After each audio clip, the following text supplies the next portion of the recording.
자, 투데이 핫 이슈 인터뷰 시간입니다.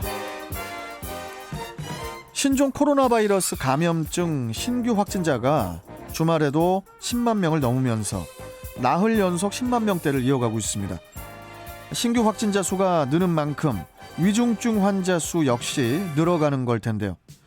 그런 와중에 정부의 새로운 거리두기가 지난 토요일부터 시행 중에 있습니다. 이 부분에 대해서도 여전히 말들이 많은데, 자, 가천대 길병원 감염내과 엄중식 교수와 관련 내용 나눠보도록 하겠습니다. 자, 엄중식 교수님 안녕하세요. 네, 안녕하십니까. 예. 자, 기존보다 1시간 늘어난 새로운 거리두기. 자영업자에게도 방역 대책에도 아무 소용이 없다. 뭐 이런 지적도 이어지고 있는데, 우리 엄중식 교수께서는 이번에 새로운 거리두기 어떻게 평가를 하시고 계시나요? 예, 뭐 말씀하신 것처럼 방역이라는 측면에서 보면은 뭐 확진자가 줄거나 뭐 유행이 줄어드는 그런 기여를 하기는 어려운 결정이죠. 그러니까 조금 더 유행이 빨라지고 그래서 확진자들이 더 많이 나오는 순간이 좀 당겨지는 그런 효과가 나올 거로 예상을 하고 있습니다. 예. 이렇게 확진자 수가 엄청나게 늘 정도로 걷잡을 수 없는 이런 상황이라면은 백신 접종자에 한해서는 좀 영업 시간을 제한 없이 푸는 게 어떻겠냐, 이런 주장들도 나오고 있거든요. 이 부분은 어떻게 보십니까, 교수님?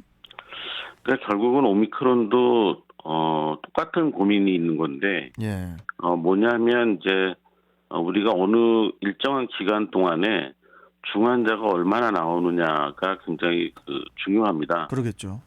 예, 왜냐하면 단기간에 너무 많은 중환자가 발생을 하면 적절한 치료를 통해서 살릴 수 있는 사람도 살리지 못하는 상황이 생기고, 그리고 다른 질환의 중환자도 진료할 수 없는 상황이 생기면서 의료 체계가 붕괴되는 거거든요. 예, 그래서 지금 19일자 뉴욕타임스의 미국 상황을 보면은 확진자가 2배 이상, 오미크론이 델타에 비해서 확진자가 2배 이상 발생하면서 사망자도 1.2배 발생한 걸로 나왔습니다.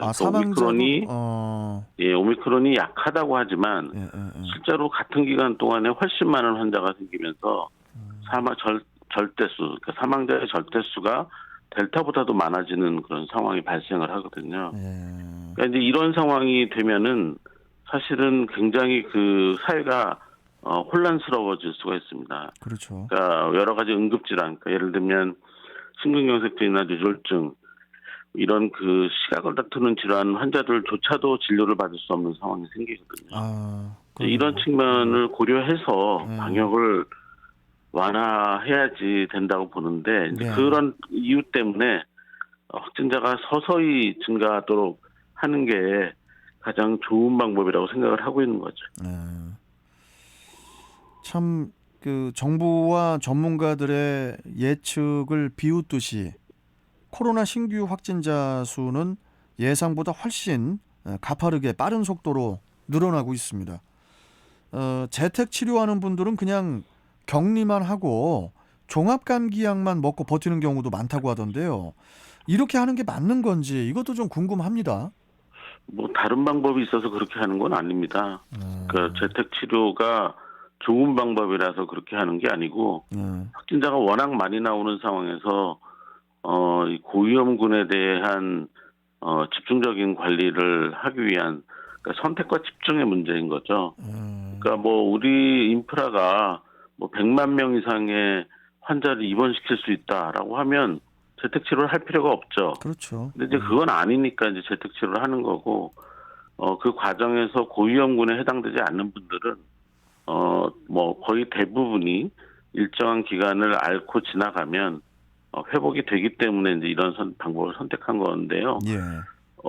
결국은 우리가 2년 정도 이렇게 큰 유행을 억제하면서 이제 경험하지 않았던 것이 오히려 지금 상황에서는 상당히 힘든 그런 경험을 하게 되는 역설적인 효과가 있는 것 같습니다. 참 신규 확진자 수가 느는 만큼 위중증 환자 수도 가파르게 늘어나고 있는데요. 그러다 보니까 이제 일부에서는 의료 체계가 지금 붕괴 직전까지 온 것 아니냐 이런 우려도 있거든요. 우리 현재 체계에서 뭐 아직은 감당할 만한 수치인지 현재 의료 현장의 상황이 어떻습니까, 교수님? 일단 뭐 지금 당장의 문제는 그 재택 치료 대상이 그 급격하게 늘어나면서 이 재택 치료 대상자 중에 뭐 일반 관리군이라고 하는 분들 같은 경우에 어떤 특별한 문제가 생겼을 때 비대면 진료나 대면 진료가 빠르게 이루어지지 않는 그런 문제가 제일 걱정거리이고요. 집중관리군 같은 경우도 빠르게 담당하는 의료기관이 배정이 되지 않아서 2, 3일 지나서야 이제 이런 관리가 시작되는 그런 어려움이 지금 제일 문제가 되고 있습니다. 실제로 이제 입원 환자를 받아야 되는 전담병원의 경우에는 아직까지는 병상 여유가 있지만 말씀드린 것처럼 이게 계속 이렇게 대량 환자 발생이 누적되다 보면은 외국의 경우에는 뭐 4주 정도 지나면서 중환자 병상이 이제 다 차는 그런 현상을 보였기 때문에 3월 중순쯤이 가장 어려운 시기가 되지 않을까 이렇게 예상을 하고 있습니다. 3월 중순 정도가 가장 어려울 것 같다. 그 정부가 그 방역 조치를 결정을 하는 데 있어서 우리 엄중식 교수님 같은 그 전문가분들을 비롯해서 여러 그 전문가분들과 이제 얘기를 나누면서 방역 대책을 정부가 이제 세우고 있는데, 그런데요, 교수님, 최근 정부하고 전문가들 사이에 의사소통이 잘 안 되고 있다. 뭐 이런 그 목소리도 일각에서 있던데요. 이 점에 대해서는 어떻게 생각하십니까? 뭐 의사소통 자체가 안 되는 건 아니고요. 근데 그 이제 방역 쪽 또 의료 쪽의 전문가들이 얘기하는 거는 이제 아무래도 방역을 유지하면서 유행의 그 속도가 이제 천천히 진행되고 그런 가운데서 이제 희생자가 덜 나오게 하는데 방점이 찍혀 있는 반면에 지금 워낙 그 코로나로 인해서 이제 경제 쪽이 어려우니까 이쪽에서 나오는 반발이 굉장히 강하고 지속적으로 이루어지고 있거든요. 그러니까 정부는 어느 한쪽을 선택을 해야 되는데 현재 시점에서는 이제 경제적인 피해를 줄이기 위한 선택을 했다라고 보고 있는 거고요. 뭐 어떻게 보면 당연한 선택이기도 하지만 이 반대급부인 이 고위험군의 그 희생에 대한 전략이 충분하지 않은 점에서 좀 아쉬움이 있는 거죠. 참 이 신규 확진자 10만 명 시대지 않습니까, 교수님? 네. 그 자가 진단 키트는 뭐 100%또 믿을 것이 또 못 되고, 또 누적 확진자 수도 어마어마할 테고, 전문가와 정부의 방역 대책 지금부터가 더 중요할 것 같기도 한데, 마지막으로 좀 엄 교수님 한 말씀 해주시죠. 예, 사실 지금 뭐 오미크론이라는 이 변이 바이러스가 워낙 전파력이 높기 때문에 어떤 방역을 해도 쉽지 않은 건 사실입니다. 근데 이럴 때일수록 우리가 이 취약한 그런 인구 집단, 그러니까 60세 이상의 백신을 접종하지 않은 분들, 또 12세 미만의 어린이, 임산부 이런 분들을 보호하기 위해서 최대한 개인적인 그런 방역 지침들이 있잖아요. 마스크 착용이라든지 뭐 손위생, 그리고 이제 그런 이 취약한 집단에 대한 보호를 어떻게 할 건지에 대해서 조금 더 고민하고 최대한 그런 개인 방역 지침을 좀 잘 지켰으면 하는 그런 바람이 있습니다. 아니 진짜 우리 모든 국민들이요, 교수님, 정부의 방침대로 그래도 모범적으로 이 방역 수칙을 잘 지키고 있지 않습니까?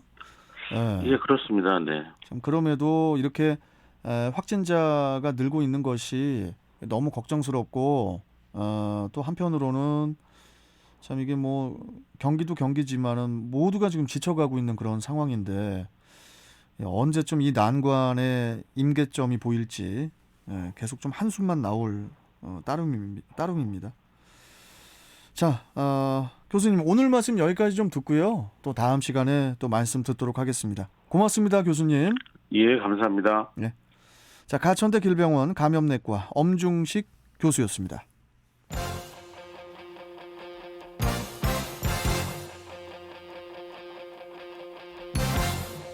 자, 인터뷰 지금은 지방시대 시간입니다. 여성 기업인의 경쟁력 강화를 위해 지역별 전문 교육을 실시하고 또 여성 기업 간 네트워크를 통해 정보 교류에 앞장서는 단체죠. 바로 한국여성경제인협회입니다.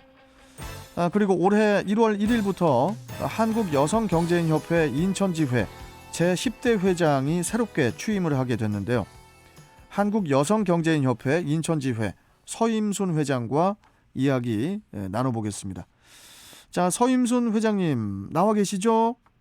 네, 예, 반갑습니다. 예, 반갑습니다. 안녕하세요. 예, 자, 올해 그 창립 23주년을 맞게 된 단체죠.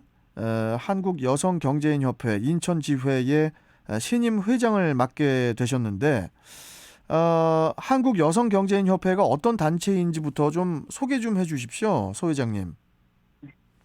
우리 협회는 여성 경제인들의 권익을 보호하고 여성의 경제활동 참여와 상업과 기업 활동을 지원하여 국가 경제 발전에 기여를 목표로 하는 대표적인 여성 단체입니다. 예. 인천지회 같은 경우에 회원이 200여 명을 회원을 보유를 하고 있다고 하던데요. 규모가 또 상당히 큰 것 같은데